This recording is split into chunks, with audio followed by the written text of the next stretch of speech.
Rawhide bites into Emma's wrists, the frost a cruel caress on her bare arms. 3 riders churn the prairie dust closer, and she knows he's coming back. Samuel Hayes, a stranger, cuts her free, his touch gentle. Easy now, he murmurs, oblivious to the trap snapping shut around them both. Carted livestock on his property line. Her dress was torn, her lips cracked from thirst, and she'd been there long enough for the morning frost to settle on her dark hair. Samuel knelt beside her, his weathered hands trembling as he cut through the rope. 20 years of solitary living on this ranch. And now this. The girl stirred as the bonds fell away, her eyes snapping open with the wild fear of a cornered animal. She scrambled backward, her voice, "Don't touch me!" But Samuel had already seen the bruises on her arms, the way she favored her left side. Someone had hurt this child before abandoning her. His jaw tightened as he recognized the signs he'd tried so hard to forget from his own childhood. "Easy now," he said, keeping his distance. "I'm not going to hurt you." She studied his face, searching for lies. Samuel Hayes was a big man, made bigger by 20 years of ranch work, but something in his gray eyes must have convinced her. She didn't run. "What's your name, Hushurstruan?" he asked. "Emma." The word came out like a confession. Samuel glanced at the rope still in his hands, then at the wheel tracks leading away from his fence. Someone had driven her here in the middle of the night and left her to die. In Wyoming territory, that meant wolves, cold or worse. "Who did this to you?" Emma's face went blank, not the confusion of someone who couldn't remember, but the careful emptiness of someone who remembered too much. "My father," she whispered. The words hit Samuel like a physical blow. He'd spent 2 decades running from his own father's memory, and now it was staring back at him through this girl's haunted eyes. Samuel stood slowly, his mind racing. He could take her to town, hand her over to the sheriff. That would be the smart thing, the safe thing. But Sheriff Morrison was a company man who asked few questions when it came to family matters, and Emma would end up back with whoever had done this, or worse. "Can you walk?" he asked. Emma nodded, struggling to her feet. Samuel watched her W's, noting how she held herself like someone expecting another blow. He made his decision. "Come on then, let's get you inside." But as they walked toward his cabin, Samuel caught sight of dust clouds on the horizon. Someone was coming fast, and something told him they weren't bringing good news. The dust clouds were still miles away, but Samuel had learned to read the prairie like other men read books. 3 riders moving with the urgency of men on a mission. He had maybe 20 minutes before they reached his property. Inside the cabin, Emma sat rigid at his kitchen table, her eyes darting toward the door every few seconds. Samuel poured water from his pitcher into a tin cup and set it before her. "Drink slowly," he said. She obeyed, but her hands shook so badly the cup rattled against her teeth. Samuel had seen that kind of fear before in the mirror every morning for the first 10 years after he'd run away from home.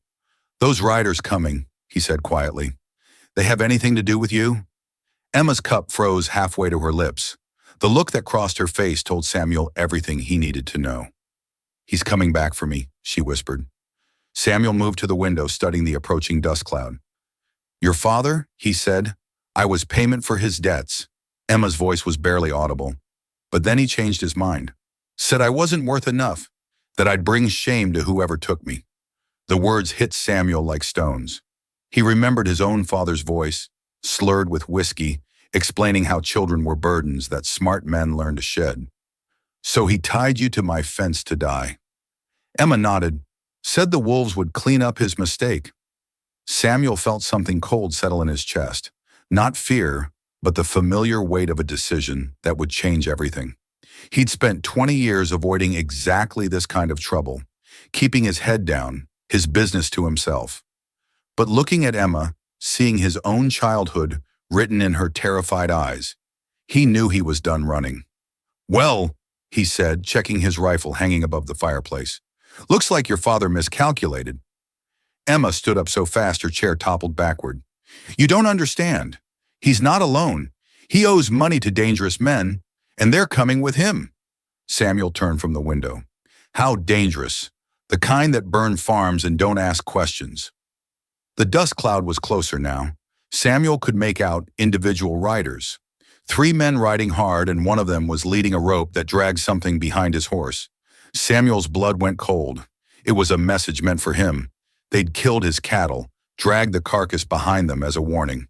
"They want you to know what happens to people who interfere," Emma said, reading his expression. Samuel walked to his gun cabinet and pulled out his Winchester. 20 years of peace on this ranch. And now it was ending because he couldn't walk away from a child in trouble.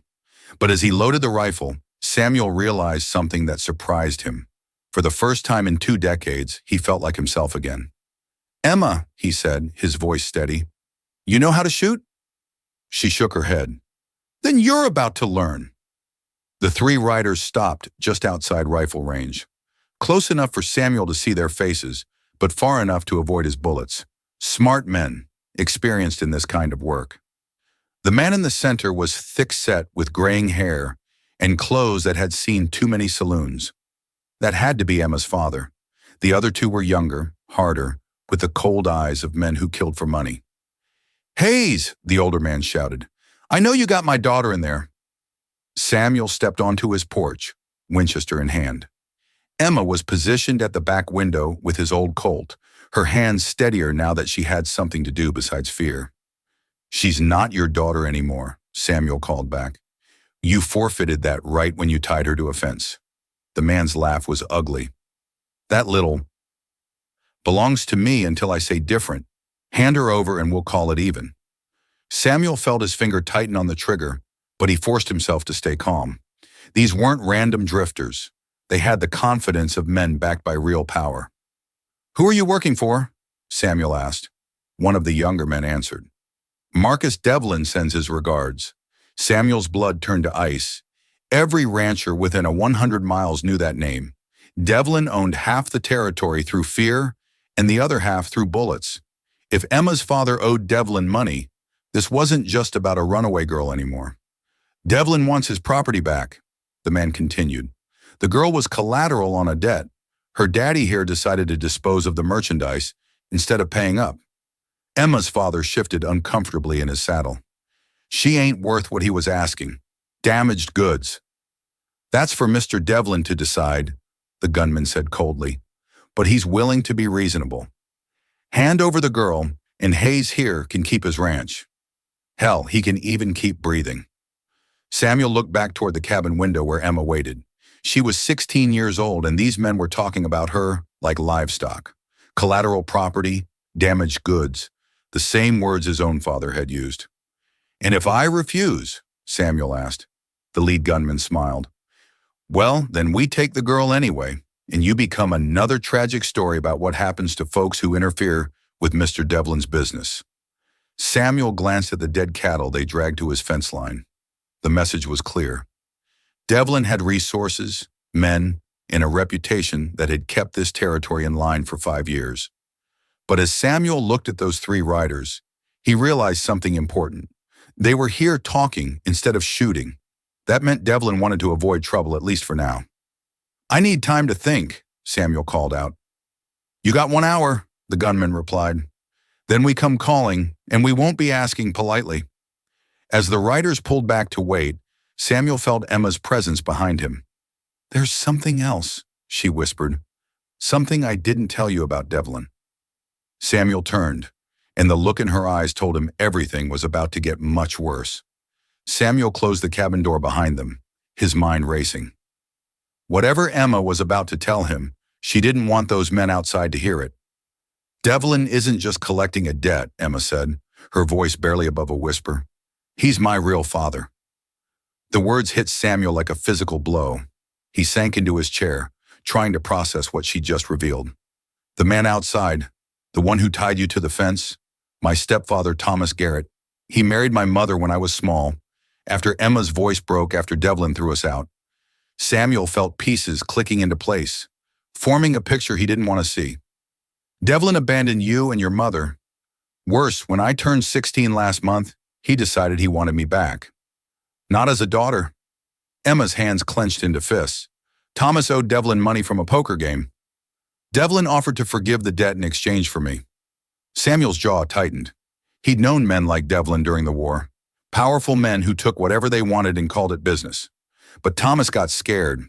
Emma continued, said, "If Devlin found out what kind of man he really was, what he'd been doing to me all these years, Devlin would kill him for damaging his property." The room went dead quiet.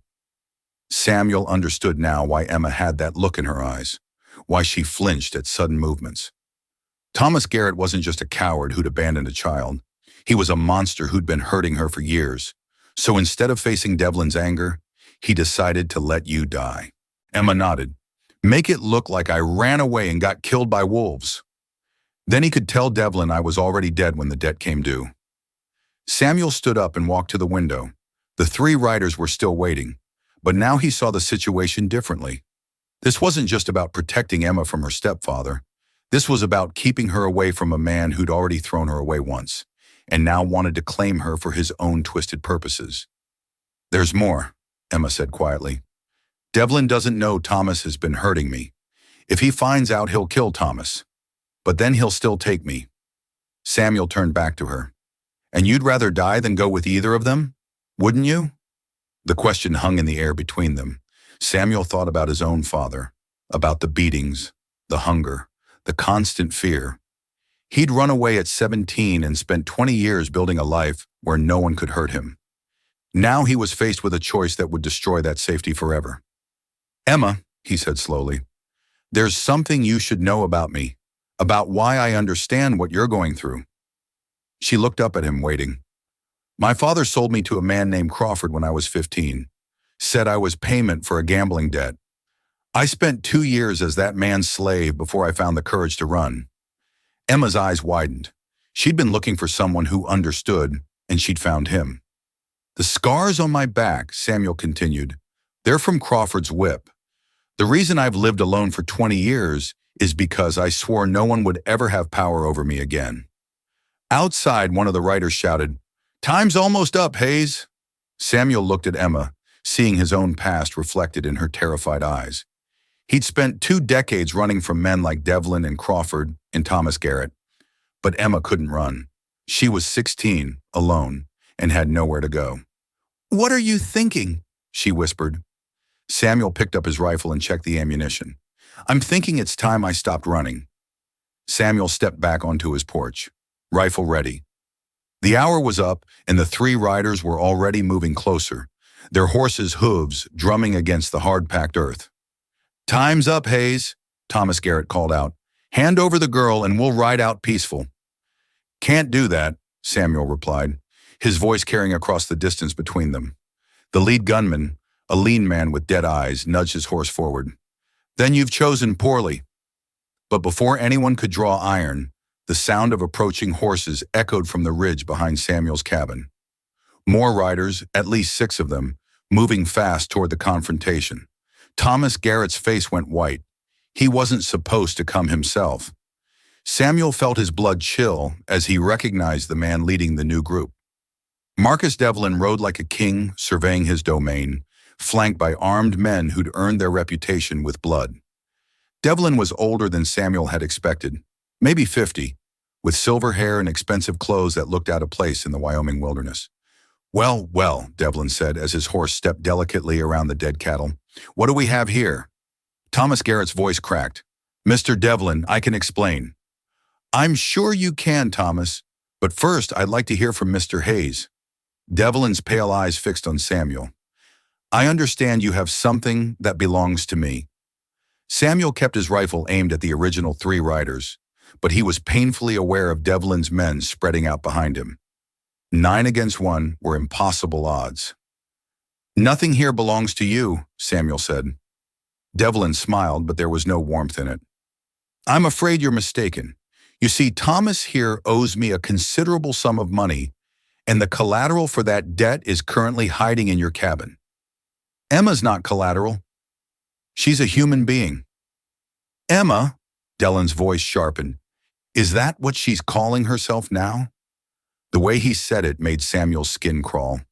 This man didn't just want Emma back as payment for a debt. There was something personal, something possessive in his tone. "I think it's time we sorted this out properly," Devlin continued. "Thomas, you lying snake. Did you really think you could let my daughter die, and I wouldn't find out?"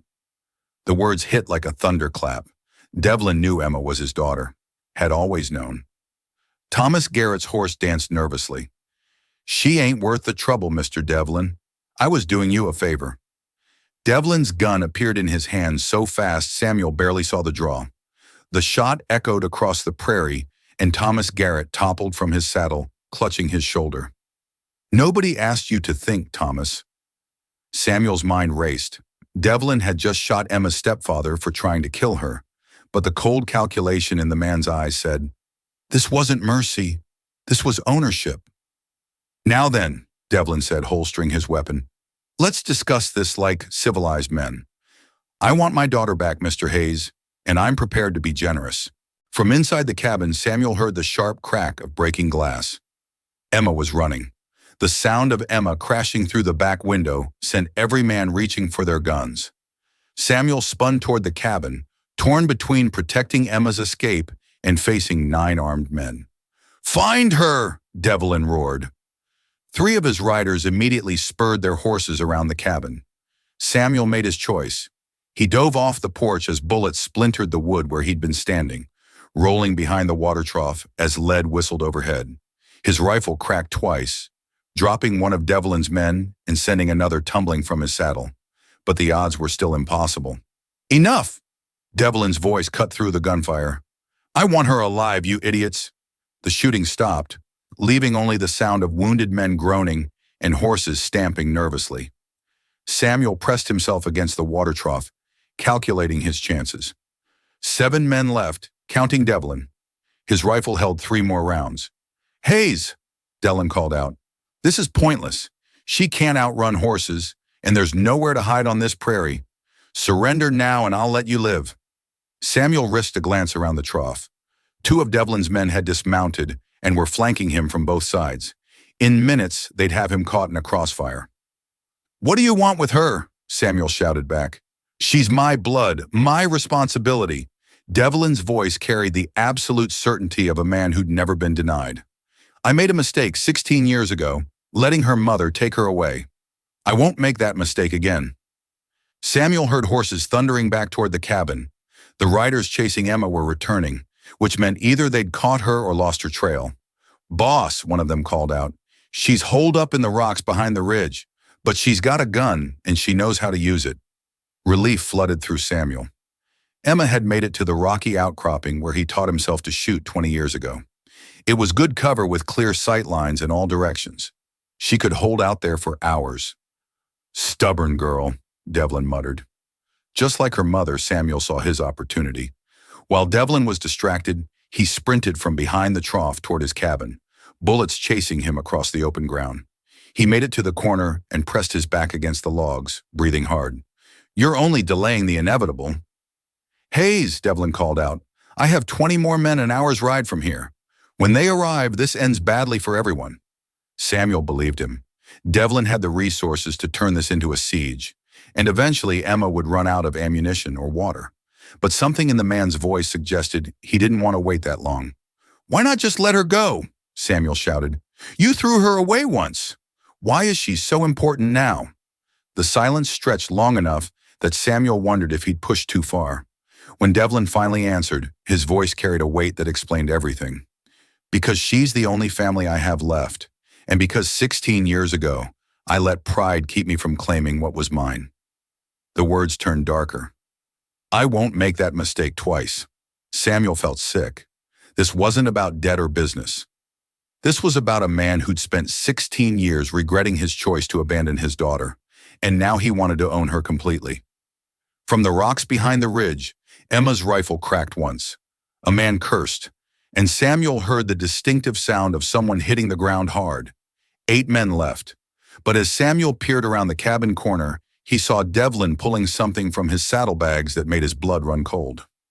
Dynamite. "Last chance, Hayes," Devlin called out. "Convince her to come down or I'll blast those rocks apart with her in them." Samuel watched Devlin prepare the dynamite with steady hands, each movement precise and practiced. This wasn't a bluff.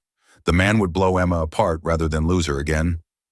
"You've got 1 minute to talk sense into her, Hayes," Devlin called out, lighting the fuse. "Then I solve this problem permanently. Samuel made the hardest decision of his life. He stepped out from behind the cabin, hands raised, his rifle on the ground. "Emma," he shouted toward the rocks, "come down! From her position!" Emma's voice rang clear and defiant. "I'd rather die up here." "No!" Samuel's voice cracked with desperation. "Listen to me. There's another way." The fuse on Devlin's dynamite burned steadily, maybe 30 seconds left. Samuel's mind raced through every possibility, every angle, every chance of saving the girl who'd reminded him what it meant to protect someone weaker than yourself. Then he saw it. The one thing Devlin hadn't considered. "Devlin," Samuel called out, "you throw that dynamite and you'll never know the truth about what Thomas did to her." The fuse kept burning, but Devlin's eyes sharpened. "What truth? Why do you think Thomas was so eager to get rid of her? What do you think he's been doing to your daughter for the past 6 years? Samuel saw understanding dawn in Devlin's face, followed by something that looked like genuine horror. The man's hand moved toward the dynamite, but he was too late to stop the fuse. Time slowed to a crawl. Samuel sprinted toward Devlin, diving at the man just as he tried to throw the dynamite safely away from the rocks. They collided in a tangle of arms and legs, the lit stick flying from Devlin's grasp.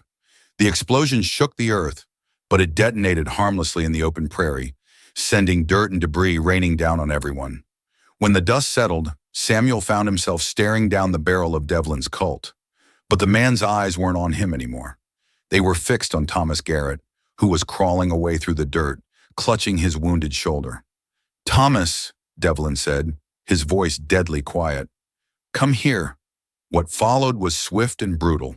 Thomas Garrett died knowing exactly why, and Devlin's remaining men watched their boss execute a man in cold blood without flinching. But when it was over, Devlin surprised everyone. He looked up toward the rocks where Emma waited and called out in a voice Samuel barely recognized. "Emma, I'm sorry." The words carried across the prairie like a prayer. "I'm not coming down," Emma shouted back. "I know," Devlin replied, "and I'm not asking you to." He mounted his horse and gathered his reins, looking older than he had an hour ago.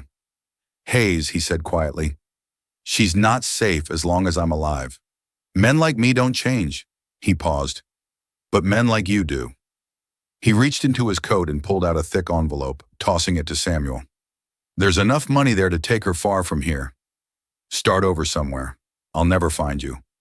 "Why?" Samuel asked. Devlin looked toward the rocks one last time. "Because 16 years ago, I failed to be her father. Today, you succeeded." He rode away with his men, leaving Samuel alone with the silence and the weight of an impossible gift. Emma came down from the rocks an hour later. They buried Thomas Garrett without ceremony and packed what little they owned. By sunset, they were riding toward Colorado, toward a future neither of them had dared to imagine that morning. Behind them, the Wyoming prairie stretched empty and vast, holding its secrets in the gathering darkness.